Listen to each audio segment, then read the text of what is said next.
Okay, a few things to mention on that last example. I kind of ended abruptly there. This is fine, by the way. This is perfectly fine for an answer. The problem did not ask for resolving it. That was basically, this whole thing is kind of bonus.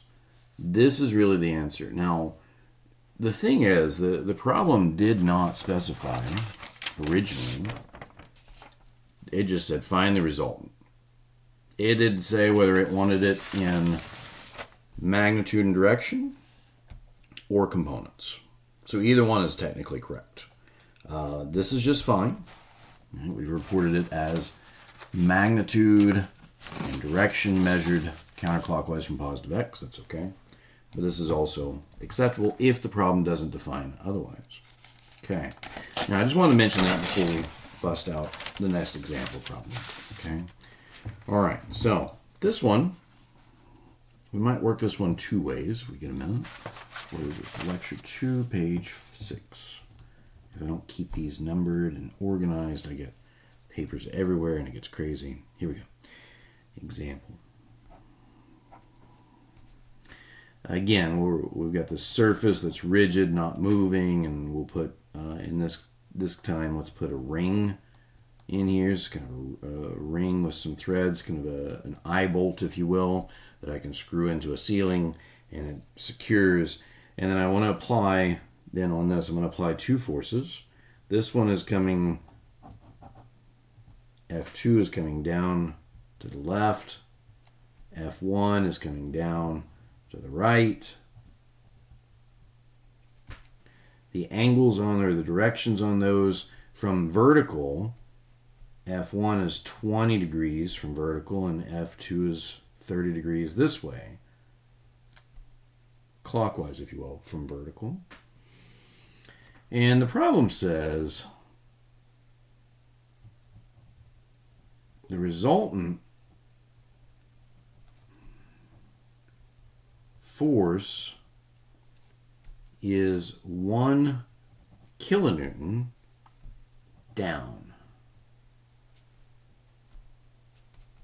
Find the force vectors, 1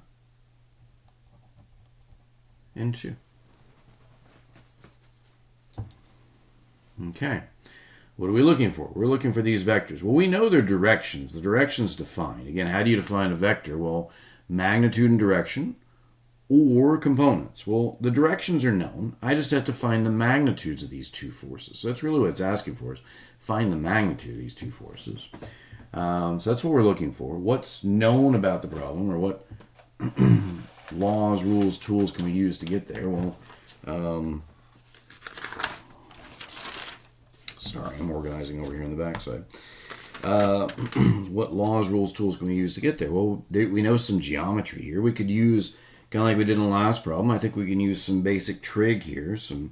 Now, I apologize, a little rough on that last problem. I normally teach thermodynamics and fluid mechanics, so this is a little bit odd for me.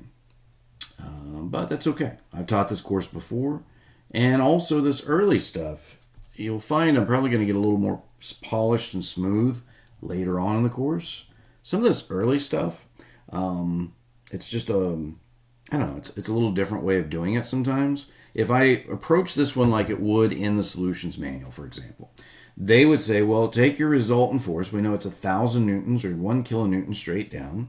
And we know that it is the result, because it's the resultant, it is the result of F1 this way, force vector 1 at 20 degrees, and then F2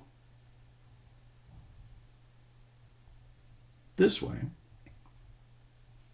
Now it is 30 degrees, right? If I draw a vertical here, F2 is 30 degrees from vertical.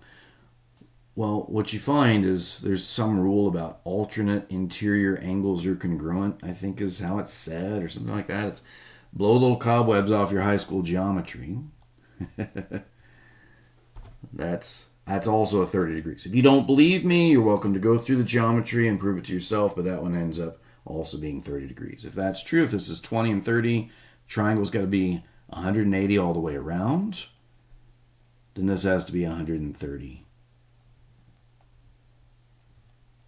degrees. So 130 degrees inside. So we can do law of sines there, and I will get in the habit of drawing these bigger. I apologize. So we can do law of sines, I think, again here, right? I've got 1,000 newtons over the sine of 130 degrees, because this 1,000 newtons is opposite of this 130 degree angle. That's going to equal the magnitude of F1, the length of F1, divided by the sine of its opposite angle. Well, this F1 is opposite of this 30 degree angle, sine 30 degrees. And that's also going to equal, the law of sines also says that it's equal to the length of F2, the magnitude of F2, divided by the sine of 20 degrees.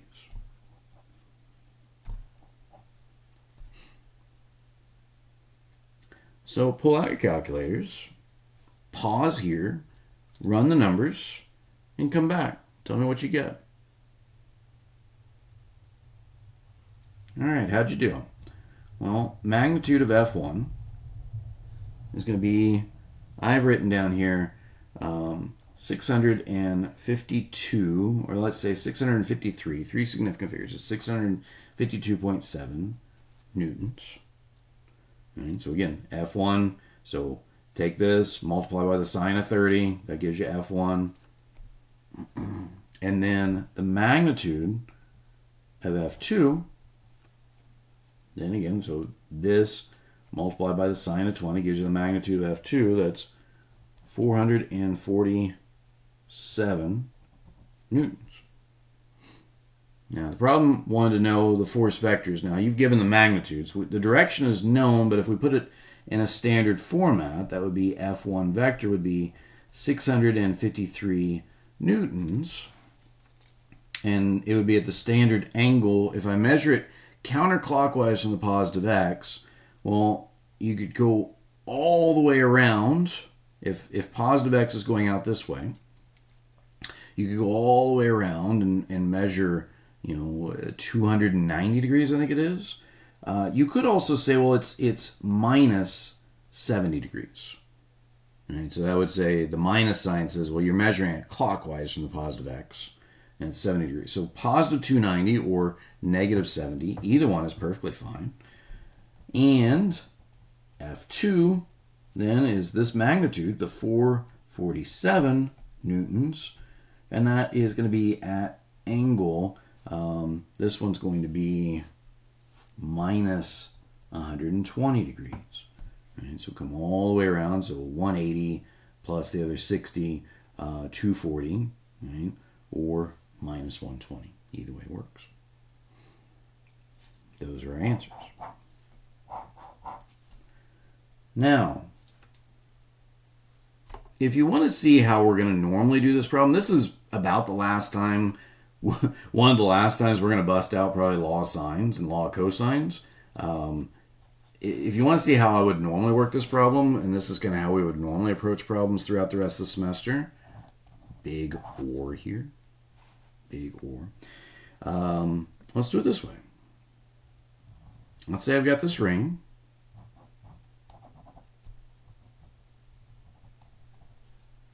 And I've got F1 here.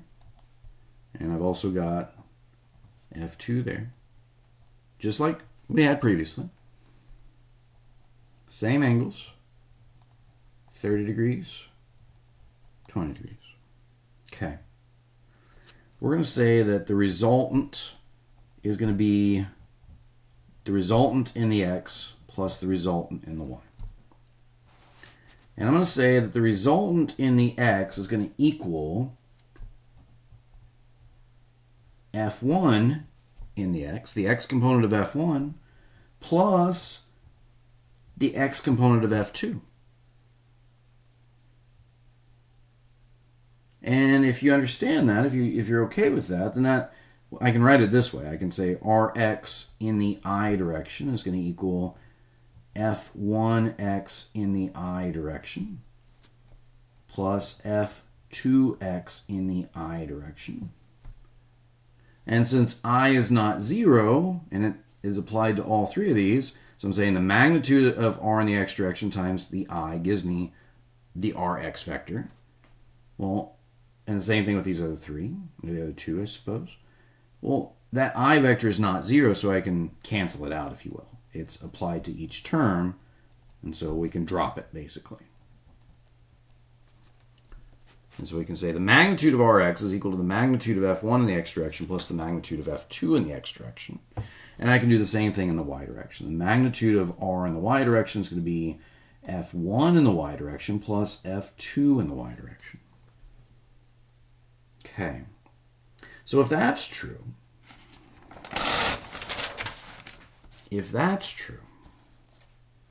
then what I can do is I can say, well, let's resolve force 1 and force 2 into their x and y components. So these are easy to do. So if I do that, let's look at them individually here. If I look at F1, it's 20 degrees from vertical. So if I break it into its components, I've got y coming down, F2y here, and I've got F2x there. Well, what you'll find is F2y is going to be, I'm sorry, this is F1. I apologize. F1. So F1 is going to be, F1y is going to be F1 times the cosine of 20 degrees. And and if we were in class, somebody would say, wait, why are you using cosine for a y component? And we would go back and say, well, because it's the adjacent side. This 20 degrees is not measured from the positive x-axis. This 20 degrees is just measured where it's convenient to measure it from. So we revert back to opposite over adjacent and, opposite over hypotenuse and adjacent over hypotenuse. This y component is adjacent to the 20 degrees, therefore I'm going to use cosine of the 20 degree angle to describe this y component. And the same thing down here with the x component, because this x component is opposite of this 20 degrees.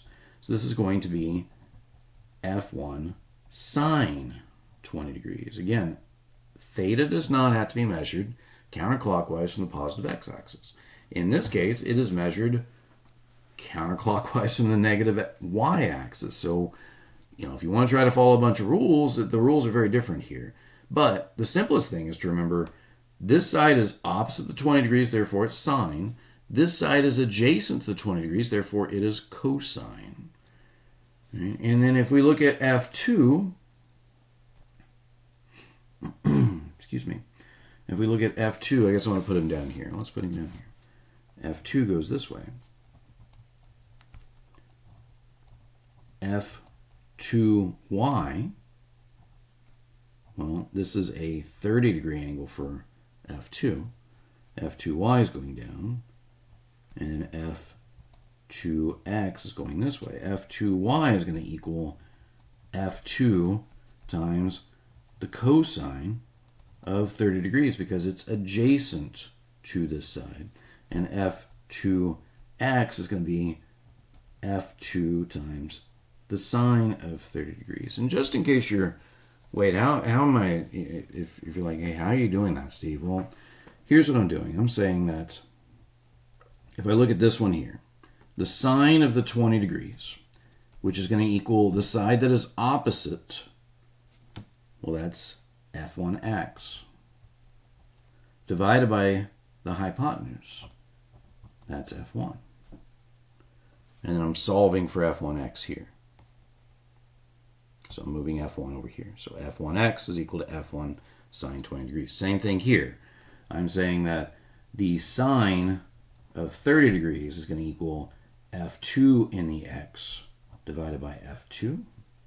And the cosine of 30 degrees is going to equal 2 in the y divided by f2. And that's why you have these here. Now, how does it, Steve, what the heck? Why are we done? Is that the answer? No. But remember, what are we trying to do? We're trying to find the resultant. We know the resultant in the x direction is going to be the sum of the x components, and the resultant in the y direction is going to be the sum of the y components. So what does that mean then? Well, it means then if I say that, remember, the resultant in the x, which again is going to be f1x plus f2x. Remember, the resultant in the x is 0. Why? Because the original problem said the resultant is 1,000 newtons, 1 kilonewton, straight down. That's in the y direction. There's no resultant in the x direction. So the resultant in the x direction is going to be 0. And that's going to equal then f1 sine 20 degrees, which is sine 20 is known. f1 is an unknown. Plus, well, and actually this one's going to be minus. Why is it minus? Because f2 is in the negative x direction. So it's going to be minus f2 sine 30 degrees. So I've got one equation, two unknowns. One equation, two unknowns. So process says, well, okay, that's not enough. I need to write another equation. Well, I've got another equation. I know ry is f1 in the y plus f2 in the y. Well, R1 is 1,000 newtons or 1 kilonewton. It is down. So it's in the negative y direction. So Ry is minus 1,000 newtons. If I go back, F1 is in the negative y direction. So it's going to be minus F1 cosine 20 degrees. And F2, its y component, is also in the negative y direction. So this one's going to be minus F2 cosine, this one's 30 degrees. So what do I have now? I've got two equations, two unknowns. F1 is unknown, F2 is unknown. And if you solve these, if you do the algebra, pause here and do the algebra. Go ahead and pause the algebra. Two equations, two unknowns. Do your algebra and solve. Come back. Okay, you got them? I think you'll find F1 comes out to be 653 newtons. And F2 is going to come out to be 447 newtons, which is what we got here.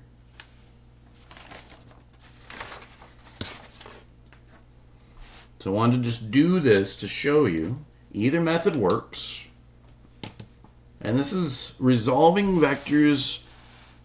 It's okay if Steve, man, that's a lot. I get that. I know it's a lot. We're throwing at you very quickly. And it's most of you guys are taking this in the summer, so it's going even faster.